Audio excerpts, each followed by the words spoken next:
This is CBC Vancouver News.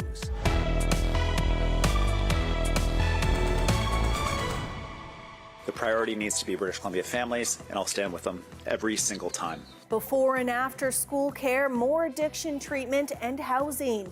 The NDP unveils its full platform to try to win re-election in BC. Plus, these are major projects that are going to be needed to be able to help move our economy. expanded SkyTrain, new bridges, and widening Highway 1 through the Fraser Valley. The BC Conservatives pledge a lengthy list of transit and transportation projects to try to win power. And it's been challenging but exciting at the same time. Japanese restaurant Sushi Masuda has earned Vancouver's 10th Michelin star. Hello, thanks for joining us. I'm Janella Hamilton. As we get closer to voting day in this province, the BC NDP has released its full election platform. The party is promising $1.6 billion in spending. As Yasmin Khanea reports, it says the money will go to addictions treatment, schools, and new housing. Applause for BC NDP leader David Eby as he announces his party's plans to try to hold on to power. The priority needs to be British Columbia families, and I'll stand with them every single time. A $1.6 billion promise, the party is pledging low-cost before and after school care across BC, a $1,000 tax cut for the average family, free off-peak transit for seniors, and more affordable housing. It's tough out there right now for lots of people. Global inflation, making things more expensive for people. Interest rates rising the fastest in a generation. The NDP says it plans to spur more rental home construction through a new municipal fund, waive property taxes for new purpose-built rental projects, and allow pets in all purpose-built rentals. The party is also making big promises around health care. We are projecting by the end of 2025 that every single person who wants to be connected to a family doctor or a nurse practitioner will be through our Health Connect registry. The NDP also wants to build the province's first addictions treatment centre specifically for construction workers. Eby's main opponents are not impressed. And we have a platform from the NDP that really says we're going to keep doing more of the same. We have to bring common sense back to British Columbia so that people can once again be proud to be in this province building their future. The NDP platform comes as a new Leger poll shows the party behind the BC Conservatives by 3 percentage points, with voting day just over 2 weeks away. Yasmin Khanea, CBC News, Vancouver. The BC Conservatives have announced a long list of transportation pledges, from expanding the SkyTrain in Surrey to widening Highway 1 and building new bridges. But as Mira Baines reports, there is no price tag attached. Election promises are coming fast and furious. The BC Conservatives tried to upstage the NDP by releasing their plans to expand transportation and transit. These are major projects that are going to be needed to be able to help move our economy. Conservative leader John Rustad says there are at least 9 major projects his government would invest in. They include a new bridge across Okanagan Lake, replacing the Red Bridge in Kamloops, expanding the new Patello Bridge to 6 lanes, and building a new Ironworkers Memorial Bridge. He also wants to extend SkyTrain into Surrey's Newton area. It's dense and vote-rich, but has been held by the NDP since 2005. He hopes to boost commuter rail by expanding the West Coast Express to Chilliwack, and plans to audit TransLink to try to find savings. We can't be treating people in this province as piggy banks. What's missing are the price tags and the Conservatives' full platform. All parties are under scrutiny as more promises are floated for Surrey, BC's second largest city. We are waiting for detailed information on how they plan to implement some of these platform promises. And until we see that, we still remain skeptical. A new Leger poll suggests the BC Conservatives are eclipsing the BC NDP by 3 percentage points, but some cracks are showing. And they're sort of flailing in the wind. They're doing very well in the polls, but they have no idea where their supporters are. beside the university. There are lawn signs on people's front lawns for candidates who are actually running in a different riding. Rustad is honing in on the business community by promising to cut small business taxes in half to 1%. So those are real savings, tangible savings that businesses could use to either hire more people or open a second location or pay down some of the debt that they've incurred over the last few years. So the three main party leaders will face off in a televised debate next Tuesday night. Mira Baines, CBC News, Vancouver. Both main parties are campaigning to improve affordability for British Columbians by announcing their own versions of programs that they say would save people money. The BC Conservatives tout the Rustad rebate. It says would save renters and homeowners about $1,600 per year. The NDP proposes a tax rebate that it says would save people up to $500 per year and households up to $1,000. How are these plans going over with voters? Well, we went to the riding of Vancouver Hastings to find out. It might sound like the Conservatives are offering more, but I don't trust them. I trust the BC NDP to implement what they say. I appreciate the intention to make things more affordable, but I think both the Conservative and NDP's proposals are too insignificant to make a big difference in what people can afford. I think a $500 tax rebate here or there is like nice, but it's not really going to be something that changes people's lifestyle. It's not going to be like, great, now I can afford to live here. Great, now I feel more financially secure. It's really quite nominal. We'll bring you more from other ridings as we inch closer to the election. John Rustad says if his party wins power, he would end ICBC's monopoly on basic auto insurance, saying his plan will bring down costs. As Maurice Katz explains, the Green Party also wants reform. Changes to ICBC have become a target for election pledges, with both the Conservatives and Greens vowing to reform the no-fault insurance model. I have met with a lot of people who have been failed by the no-fault program. There needs to be a change. ICBC has been kicked around for far too long with this. This idea of no fault that we have in place today, it might be great for a Crown Corporation's bottom line, but if you have a serious injury, it is not what you want to see. The Conservatives, though, unlike the Greens, want to take it one step further, introducing competition and ending ICBC's monopoly on basic auto insurance. We asked people what they thought of that possible change. You know, this is only monopoly. There is only one company, so it doesn't work well. I hope there's other insurance and private insurance we can choose. I believe that they shouldn't have a monopoly on insurance in this country. We should have other alternatives because ICBC owns all rights. If you don't want to go through them, well, you're screwed. Who else are you going to go to? No one.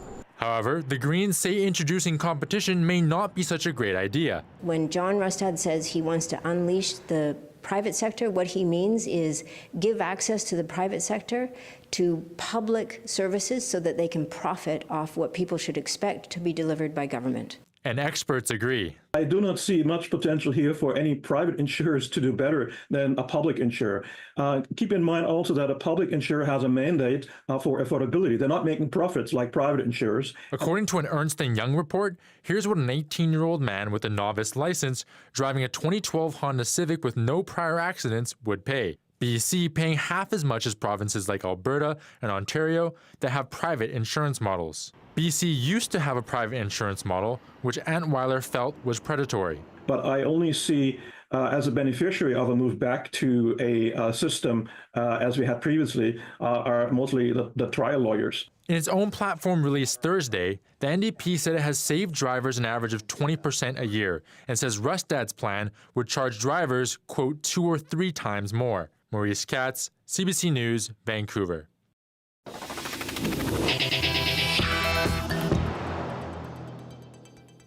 The RCMP and a BC-based float plane company confirm one person has been killed in a crash near northern Vancouver Island Wednesday night. Mounties say the plane went down in Warner Bay north of Port Hardy just before 8 o'clock. Search and rescue crews managed to help 3 people out of the aircraft, but 1 died. The operations manager of Port Hardy-based Wilderness Seaplane says it was their Cessna 185 plane that went down It says the experienced pilot and one passenger tried to rescue another trapped passenger, but he drowned. It's not clear yet what caused the crash, but the company says weather was not a factor and there's no indication of mechanical trouble. The Transportation Safety Board has been called in. WorkSafe BC is investigating an incident on West 41st Street and Ash in Vancouver's Oak Ridge area involving a crane. The agency says it can't give specific details, but says no one was injured. It says a WorkSafe BC officer was sent to the site and they're trying to figure out what happened and identify any contributing factors. TransLink says its crews responded to fix trolley wires afterward. It says the incident was resolved in about 30 minutes with no major impacts to service. The federal RCMP is sharing details of a massive seizure from last month in the BC interior. It says officers seized more than 30,000 kilograms of chemicals they believe were meant to make drugs. It happened on September 11th after an investigation that began in the summer and ended in the officers searching a rural property in Enderby near Kamloops. Police say they also recovered a stolen Bobcat Skeeter loader that was reported stolen in Kelowna 3 years ago, along with more than 30 tons of chemicals. A vehicle registered to a high-ranking gang member killed this summer in Princeton was also found on the property. After years of fighting, the city of Burnaby has signed a $20.1 million agreement with Trans Mountain Corporation that controls how the city and energy company communicate about each other. The agreement bars negative public communication. Burnaby must remove all past negative comments about Trans Mountain from publication, and both parties must submit any public announcement for pre-approval before releasing it. The city of Burnaby has long been opposed to the TMX construction. Now the mayor says the money will be used for emergency planning and safety enhancements associated with the pipeline. Still, he agrees the agreement does not amount to a gag order. This agreement is a safe space where staff can talk about public safety and find out the facts from each other and how we hope to move forward in a very cooperative way. Trans Mountain will pay Burnaby over the next 21 years. A recent census saw a drop in the southern resident killer whale population off the coast of BC and Washington state. The Centre for Whale Research says 3 whales have died, bringing the population to 73. Excluding a new calf, which was born after they carried out the survey, experts say this decline was not surprising as the whales were not observed for a while. They also say the lack of abundant Chinook salmon is a major reason for the decline in the endangered whales, but there are other factors as well. Kind of a death by 1,000 cuts situation where you have all these other factors like vessel traffic kind of causing acoustic and physical disturbance, as well as toxins in the water, all these other factors that are just making it even more difficult for them. She also said that it was concerning to see only 1 newborn calf in the census this year and noted that she has only seen a couple of new births every year at the most. Hundreds of chefs gathered at the Commodore Ballroom tonight for the 3rd annual Vancouver Michelin Guide Awards ceremony, where the city's restaurant scene earned another Michelin star. Sushi Masuda! Yoji Masuda! Woo! Japanese restaurant Sushi Masuda is the newest recipient of a Michelin star. Owner Yoji Masuda is a Vancouver-born chef who says he trained in the art of sushi in Japan before moving back home to open an intimate 5-seat eatery on West Hastings Street. The 33-year-old also received the Michelin Young Chef Culinary Professional Award. We are very honored to have this award and get invited here. I just want to thank my whole team, Sushi Masuda team. It's been challenging but exciting at the same time. As of yet, there are no restaurants in Vancouver with 2 or 3 stars, but there are 16 eateries with Bib Gourmand designation, which goes to establishments with great food at a great value. Gary's in Vancouver's South Granville neighborhood was added to that list tonight. Michelin first entered Canada in 2022 with guides for Toronto and Vancouver and will expand to Quebec next year. BC is running in the red, but does the current and future spending pose a risk? We hear from all political parties and experts on the issue after the break.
BC's provincial finances have gone from stable surpluses to glaring deficits, and the leaders fighting for your vote in the election are debating whether the next government should keep spending or seek austerity going forward. Chad Pawson explains. Much is made over how governments make revenue and then spend it. BC has a reputation for balancing its books, but lately those historic black numbers have gone to red. In 2017, the province had a surplus of $151 million. The pandemic made for a big deficit plunge before some recovery. But now continued spending plus other factors BC can't control has the province looking at a $9 billion deficit this fiscal year. John Rustad and his BC Conservatives are using the numbers as leverage as they try to unseat the BC NDP from power. When you look across this province over the last 7 years, can anybody say that there's anything that is better? And all of this spending, quite frankly, is just putting our kids and their future in jeopardy as well. Rustad plans to ramp up economic activity to boost revenues from BC's rich resources such as minerals and trees. He also says balanced budgets are a priority. Our goal is over multiple terms, over 2 terms, to get back to a balanced approach in British Columbia and bring common sense back. Meanwhile, David Eby, premier for the last 2 budgets, says now is not the time to balance spreadsheets, but continued spending to help citizens facing unaffordability, wait times for healthcare, crowded transit, and crowded classrooms. Now is the time that we need to be building, not cutting. We've got to build the schools and the hospitals and the roads and the transit systems and the infrastructure that makes it possible for our communities to be successful, to grow, to have that quality of life that every British Columbian deserves. So, just how important are deficits and balanced budgets for BC? Economists on different sides of the political spectrum have some considerations. Fiscal discipline in the long run can make it easier to finance the most important public services that British Columbians value. Ben Eisen with the right-leaning think tank Fraser Institute is concerned BC's debt as a percentage of its gross domestic product is steadily rising from historic numbers of around 15% up to 22% now, with projections for it to go to 26% next year. Having to finance increased debt, he says, sucks taxpayer dollars away from other services. Most people would rather see it spent something other than more and more money going to debt service. But that's exactly what's going to happen if the province continues to routinely run multi-billion-dollar deficits. Meanwhile, Mark Lee with the left-leaning Canadian Centre for Policy Alternatives says now is not the time to panic. In fact, BC could run, large deficits for a few years before we got into anything that would be considered trouble. Lee says BC's debt as a percentage of its gross domestic product is still distant from more debt-ridden provinces, which in some places is double where BC is at. Spending with a slower return to balance over time, he argues, can help BC's economy. Generally, it's a good thing for governments to invest in their citizens. So if you're increasing your debt because you're educating more people and you're building more homes and hospitals, some of that stuff is actually good. It increases your capacity as an economy. Meanwhile, the BC Greens are proposing a third way to balance budgets and create more revenue through a more progressive tax system where those at the top pay more. We do have tax measures that recognize that people earning over $350,000 could pay a bit more of a marginal tax rate on that income above $350,000. The people that have enormous wealth in the form of assets, of housing assets, should pay their fair share. Meanwhile, both the NDP and Conservatives are promising tax cuts, but they're complicated in how they could add to the deficit and when they would actually fully benefit citizens. Economists do agree voters should pay attention to what politicians are promising when it comes to finances to see how it all adds up. Chad Pawson, CBC News, Vancouver. Here we have a live shot of downtown Vancouver tonight. Darius will have our full forecast coming up next.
The weather update is brought to you by Direct Buy Furnace. To cool and clean the air in your home, call Direct Buy Furnace. Installing Trane, the most reliable heating and cooling brand.